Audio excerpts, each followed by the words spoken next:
అయితే పవన్ కళ్యాణ్ క్యాంపెయినింగ్ వస్తున్నారని అన్నప్పటి నుంచి బీఆర్ఎస్ కాంగ్రెస్ ఇద్దరు కూడా వ్యతిరేకిస్తున్నారు కదా, మరి తెలంగాణకి పవన్ కళ్యాణ్ వస్తే ఏ విధంగా ఉంటుంది అంటారు? నార్మల్ గానే ఉంటది. రోజు హైదరాబాద్ లో ఉంటున్నా కదండి, ఏముంటది కొత్తగా ఏముండదు.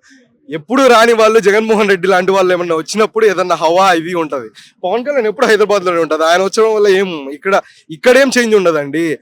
తను ఎవరు అంతకు ముందు పవన్ కళ్యాణ్ గురించి ఏపీలో అక్కడ ఉంది, మా తెలంగాణలో పవన్ కళ్యాణ్ నిలబడితే మా కల్ట్ చూపిస్తామన్నారు కదా. కల్ట్ చూపించి నిలబడి ఏం చేశారు? కనీసం డిపాజిట్లు కూడా రాలేదు.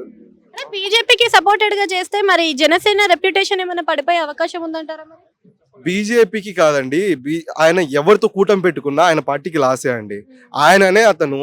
ఆయనకున్న క్రేజ్, ఆయనకున్న ఇదిని బట్టి ఆయన పార్టీని ఆయన మెయింటైన్ చేసుకుంటే 2029లో కాకపోతే 39 కల్లా ఆయన ఒక సీఎం లెవెల్ అభ్యర్థిగా ఉంటాడు.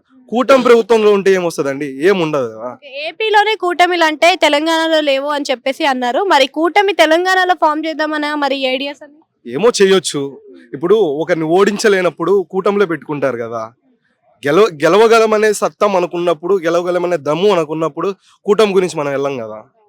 సో ఇంకొకటి ఏంటి అంటే బీజేపీ ఫర్ పవన్ కళ్యాణ్ అన్నప్పుడు మరి పవన్ కళ్యాణ్ ఇక్కడ చెక్ చేస్తున్నారని ఇంకొంతమంది అంటున్నారు. అంటే పవన్ కళ్యాణ్ కి ఈసారైనా మంచి పట్టు వస్తుందని తెలంగాణ పైన, దానిపైన మీ అభిప్రాయం? అంటే ఏపీలోనే రాలేదు, మళ్ళీ తెలంగాణలో ఏమొస్తుంది చెప్పండి.